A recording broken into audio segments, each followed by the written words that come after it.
La Pologne est en train de devenir une formidable puissance militaire en Europe, ce qui fait transpirer Poutine. Et pour cause. Voici la situation. L'équilibre des pouvoirs en Europe de l'Est évolue rapidement. La Russie, leader traditionnel de la région, est en déclin. La Pologne, quant à elle, connaît une croissance rapide. En 2023, elle occupera la position la plus forte dans l'équilibre des forces européennes depuis le Commonwealth polono-lituanien du XVIIe siècle et est actuellement engagée dans une expansion militaire majeure qui créerait la force de combat la plus puissante du continent. Cela crée encore plus de problèmes pour la Russie que ce à quoi elle était déjà confrontée en raison de sa position géopolitique plus faible. Dans la mesure où une Pologne forte garantit presque une limite ferme aux ambitions géopolitiques russes en Europe de l'Est et dans la mer Baltique. Pourrions-nous assister au début d'un scénario dit du piège de Thucydide en Europe de l'Est, où la montée en puissance de la Pologne fait craindre aux dirigeants russes d'être potentiellement évincés par le pouvoir en place dans la région? Si la guerre éclatait, l'armée russe pourrait-elle conquérir seule la Pologne? Après la fin de la guerre froide et l'effondrement de l'Union soviétique, la Pologne s'est lancée dans une croissance économique vertigineuse et a rejoint l'OTAN en 1999. À partir de 2014, la Pologne a entamé son renforcement militaire. Le pays relevait auparavant de l'OTAN et devait consacrer 2% de son PIB à la défense. Mais, selon les estimations de l'OTAN, il a dépensé 2,6% pour l'armée en 2022. Cela augmente également les dépenses de défense. En 2023, il a structuré son budget national pour allouer 4% du PIB à l'armée, ce qui en fait l'une des dépenses de défense par habitant les plus élevées de l'OTAN. La Pologne peut se le permettre. Il s'agit de la plus grande réussite économique européenne du XXIe siècle. Avec un taux de croissance annuel moyen du PIB de près de 4% depuis la fin de la guerre froide en 1991. En une génération, la Pologne est passée d'un État vassal communiste appauvri à une nouvelle puissance émergente. Le fait que la Pologne augmente ses dépenses de défense et ses ambitions militaires à partir de 2014 n'est pas une coïncidence. C'était l'année où la Russie est intervenue lors des émeutes de Maïdan en Ukraine, a annexé illégalement la Crimée et a séparé les territoires séparatistes des régions de Donetsk et de Lugansk du contrôle de Kiev. Les Polonais, qui ont une longue mémoire historique, ont compris ce que voulait dire la Russie et se sont préparés à un conflit potentiel. Grâce à cela, l'armée polonaise est bien plus performante qu'il y a quelques années. Dans un passé récent, la Pologne a utilisé des équipements de l'ère soviétique que l'armée russe utilise également et à laquelle elle est habituée. Ces équipements comprennent surtout des chars tels que le char de combat principal T-72 et le chasseur MiG-29 de 4e génération. Cependant, la Pologne se débarrasse lentement mais sûrement de ces équipements, souvent grâce à des dons à l'armée ukrainienne. Au lieu de cela, il achète et entraîne ses soldats à utiliser des équipements modernes, notamment en provenance des États-Unis et de la Corée du Sud. Ce nouvel équipement comprend une première commande de 32 chasseurs F-35 Lightning II de 5e génération, qui seront livrés d'ici 2030. La Pologne a également commandé 48 avions de combat légers sud-coréens FA-50, qui peuvent opérer dans des scénarios air-air ou air-sol, et sont idéaux pour aider les pilotes polonais à passer au F-35. Pour l'appui aérien rapproché, la Pologne a acheté 96 hélicoptères d'attaque américains AH-64 Apache. Pendant ce temps, pour protéger son ciel, la Pologne achète pour 5 milliards de dollars de missiles anti-aériens Patriot américains et pour 2,4 milliards de dollars de missiles anti-aériens britanniques. CAM. L'investissement polonais dans la création d'une force aérienne et d'un système de défense aérienne moderne constituera le premier problème majeur pour la Russie en cas de reprise des hostilités russo-polonaises. La Russie n'a pas réussi à établir sa supériorité aérienne en Ukraine, et l'Ukraine disposait d'un réseau de forces aériennes et de défense aérienne beaucoup plus faible que celui de la Pologne actuellement. Les experts militaires s'attendant à ce que d'ici début 2024, la Russie disposera d'une vingtaine de chasseurs Su-57 Felon de 5e génération, en service. En 2019, Poutine a annoncé son intention de disposer d'une flotte de 76 de ses avions d'ici 2028. Cependant, les sanctions internationales imposées à la Russie suite à son invasion de l'Ukraine menacent ces projets, car il est désormais beaucoup plus difficile pour les Russes d'acquérir les composants de haute technologie nécessaires à leur construction. Les Su-57 existants ont servi en Ukraine, mais les services de renseignement britanniques ont indiqué que leur service était limité parce que les officiers russes craignaient de perdre l'avion pendant les opérations. En cas d'opération contre la Pologne, le Su-57 engagerait un combat direct avec le F-35, ce qui constituerait la première rencontre entre les deux chasseurs de 5e génération. Le Su-57 était plus rapide et a une vitesse de pointe d'environ 200 mph par rapport au 1200 mph du F-35. Il a également une portée plus longue et un rayon de combat de 500 km par rapport au 590 du F-35. Le Su-57 s'est conçu pour être plus maniable que le F-35 grâce à la conception de son aile avant. Cependant, le F-35 est plus difficile à détecter au radar.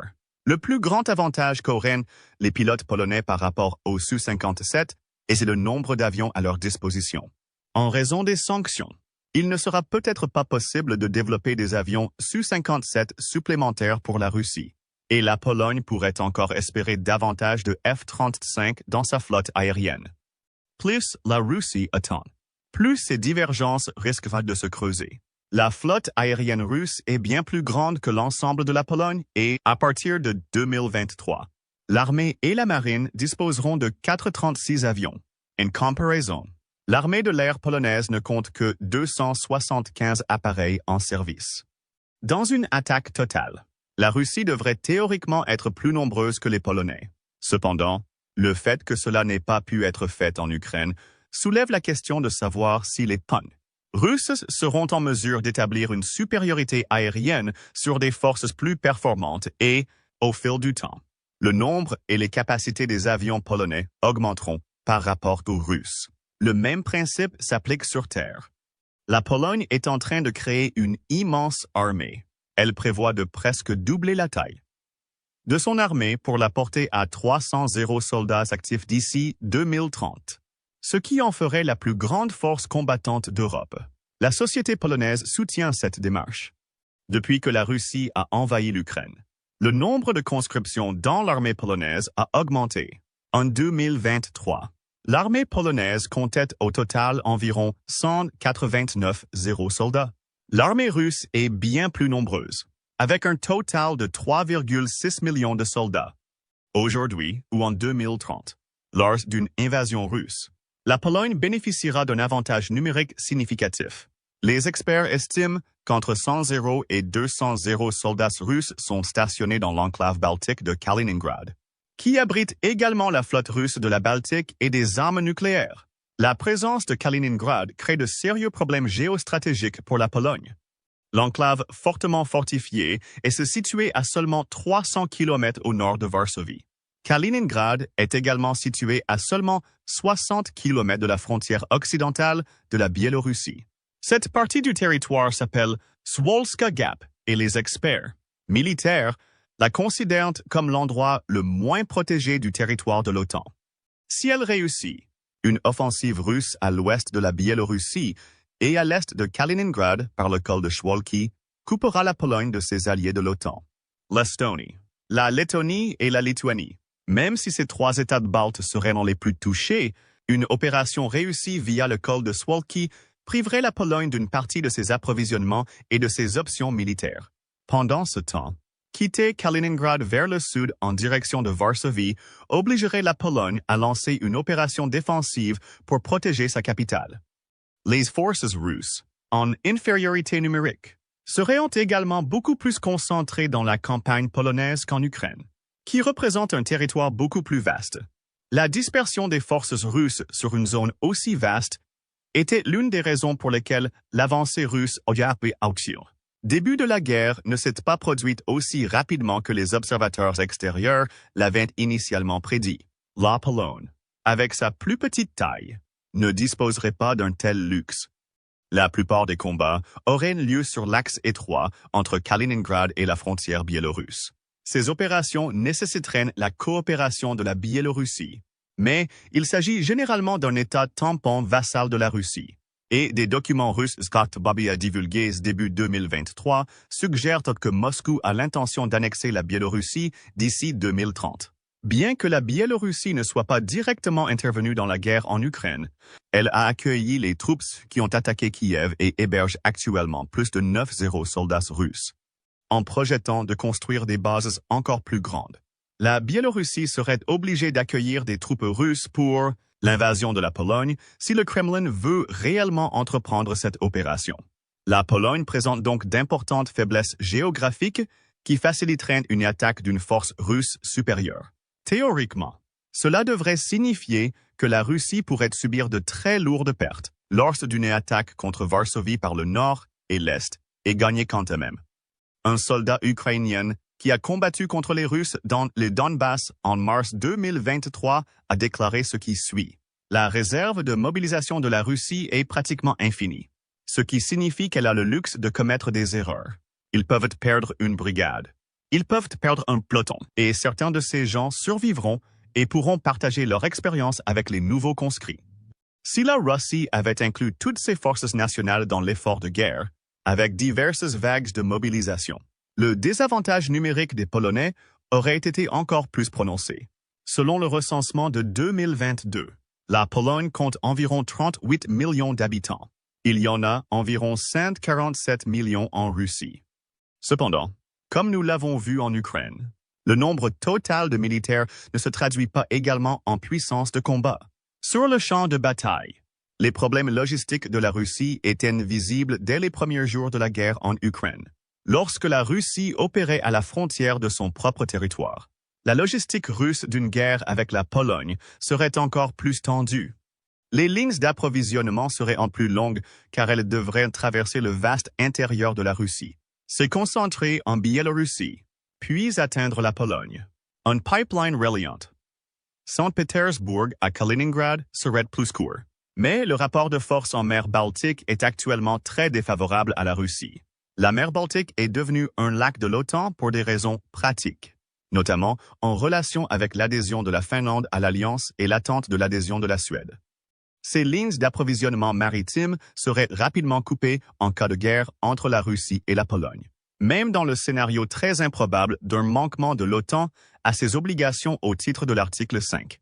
Il serait donc difficile de rétablir l'approvisionnement à moins qu'une offensive russe à partir de là ne parvienne à créer un pont terrestre vers la Biélorussie. Un tel scénario donnerait à la Pologne la possibilité de concentrer les ressources nécessaires pour empêcher les Russes d'atteindre leur objectif. La destruction des lignes d'approvisionnement et des centres de commandement et de contrôle russes ralentirait l'avancée et donnerait à la Pologne plus de temps pour se mobiliser et contre-attaquer. Heureusement pour la Pologne, il existe des armes qui peuvent contribuer à cette stratégie. Sans aucun doute, les responsables militaires de Varsovie avaient cela à l'esprit lorsqu'ils ont décidé de rassembler les forces armées. En mars 2023, la Pologne avait acheté 18 systèmes d'artillerie à roquettes HIMARS aux États-Unis. La Pologne prévoit d'augmenter le nombre de HIMARS dans son arsenal à 500. L'Ukraine a utilisé les HIMARS avec un effet dévastateur contre les forces russes.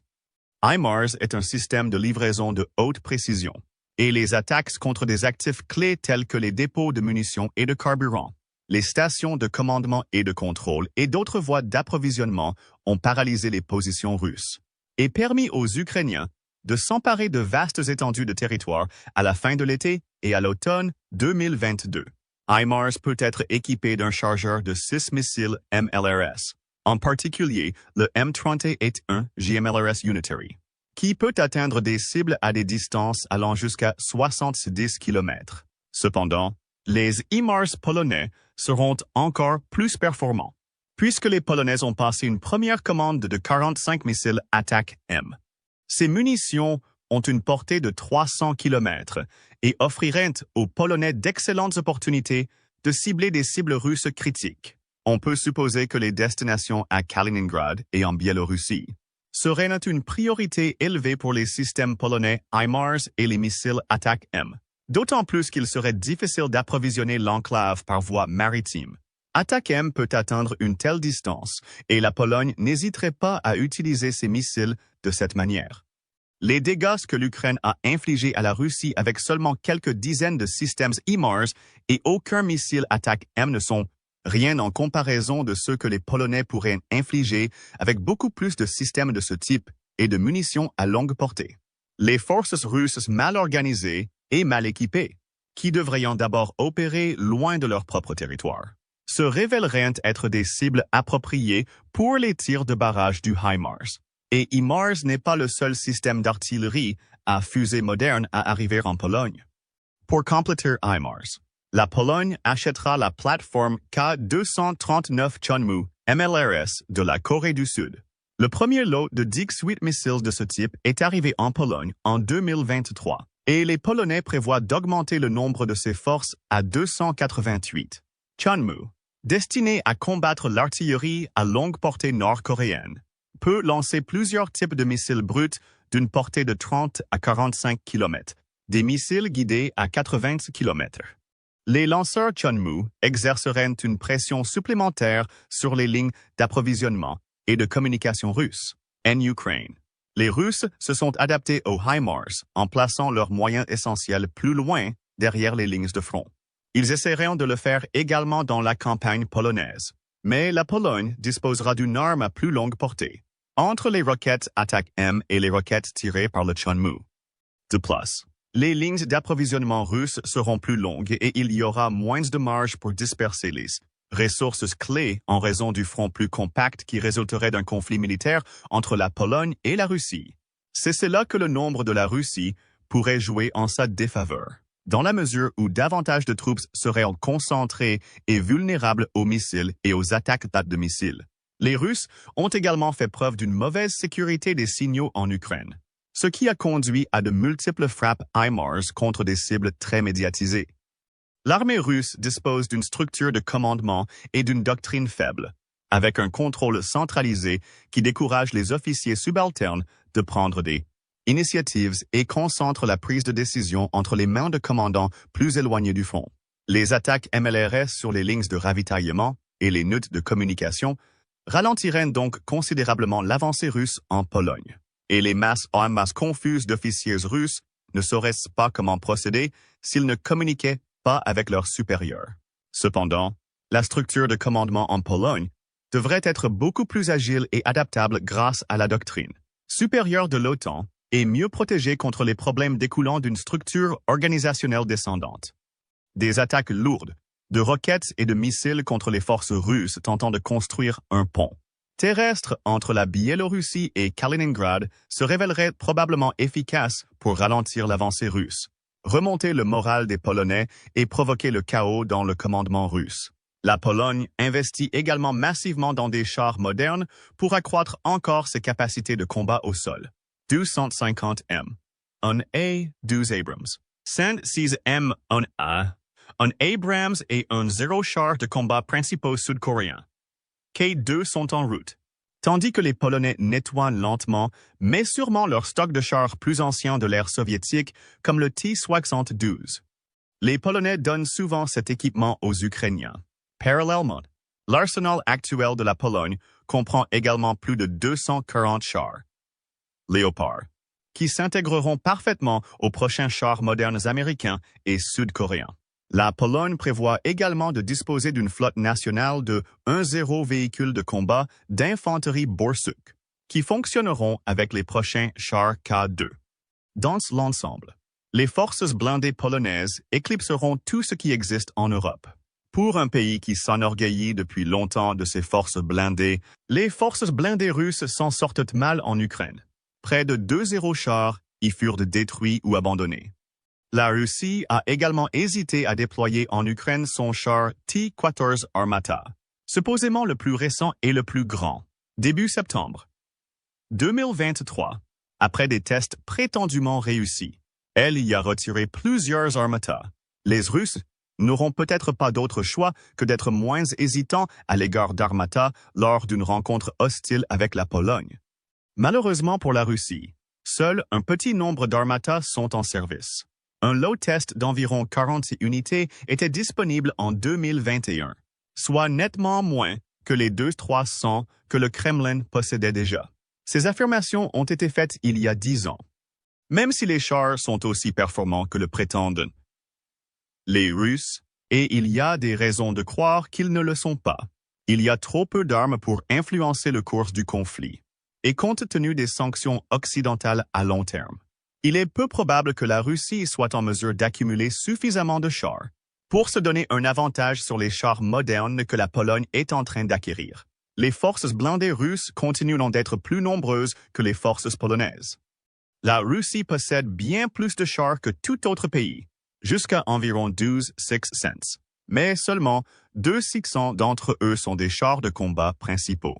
Seulement, environ un quart de ces 2600 sont des chars T-72B, 3B, 3M, T-80 BVM et T-90 AM équipés de systèmes modernes de contrôle de tir et de ciblage. De plus, il s'agit de données pour 2021. Depuis lors, la Russie a perdu bon nombre de ses meilleurs atouts blindés en Ukraine. La Russie sera difficilement en mesure de remplacer ses chars en raison des sanctions. La Russie pourrait retirer ses chars archaïques du stockage comme elle l'a fait en Ukraine. Mais ils serviraient de chair à canon pour des attaques par vagues blindées qui submergeraient les Polonais par leur nombre. Sur un front étroit, ces chiffres sont importants.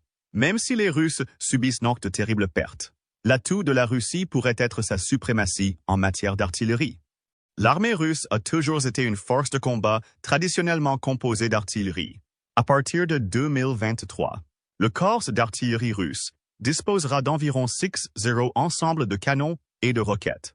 La Pologne modernise ses systèmes d'armes et prévoit d'acheter 600 obusiers automoteurs sud-coréens K9A1, capables d'atteindre des cibles situées à 55 milles de distance. Dans tous les cas, la Russie disposerait de plus d'artillerie que la Pologne. Pourtant, malgré les informations selon lesquelles leur artillerie dispose de l'un des meilleurs systèmes de conduite de tir au monde, les artilleurs russes sont souvent mal entraînés, imprécis et suivent une doctrine médiocre. Le résultat est beaucoup de tirs manqués. Ainsi, malgré leur supériorité en puissance de feu, les Russes ont subi de nombreux revers en Ukraine et ont été incapables de traduire leur supériorité en artillerie en victoire décisive. Il n'y a aucune raison de croire qu'il en serait autrement en Pologne. Un front plus étroit pourrait signifier plus de chances pour l'artillerie russe, mais les artilleurs polonais seraient presque certainement plus précis coup pour coup que leurs adversaires russes. Dans une guerre sur le territoire polonais, la Russie aurait un avantage numérique dans les airs et sur terre. Avec suffisamment de pertes, les Russes pourraient tenter de submerger les Polonais avec une masse de personnel et une puissance de feu. Mais ce serait une stratégie coûteuse, qui rappelle la guerre d'hiver de 1939-1940, lorsque l'armée rouge a subi 10 fois plus de pertes que la Finlande en raison des vagues d'attaques, la modernisation rapide de l'armée polonaise, les longues lignes d'approvisionnement et les problèmes logistiques de la Russie, ainsi que la faiblesse de sa doctrine et de sa structure de commandement signifient que quelque chose de similaire pourrait se produire dans une autre guerre russo-polonaise. Ce serait le scénario le plus probable. La Russie pourrait gagner si elle mettait tous ses efforts dans l'invasion, mais sa capacité à projeter davantage de puissance serait paralysée dans le processus. Ou peut-être que la logistique et le commandement russe seraient si faibles et les forces polonaises tellement plus efficaces que la Russie serait stoppée, comme ce fut le cas autour de Kiev, lorsque ces lignes de ravitaillement étaient insuffisantes, même si les distances à parcourir étaient beaucoup plus courtes que cela n'aurait été le cas dans une campagne polonaise. Mais qu'en pensez-vous? À quoi ressemblerait une guerre entre la Russie et la Pologne? Faites-le nous savoir dans les commentaires. N'oubliez pas d'appuyer sur le bouton « J'aime » et assurez-vous de vous abonner pour plus d'analyses militaires d'experts militaires.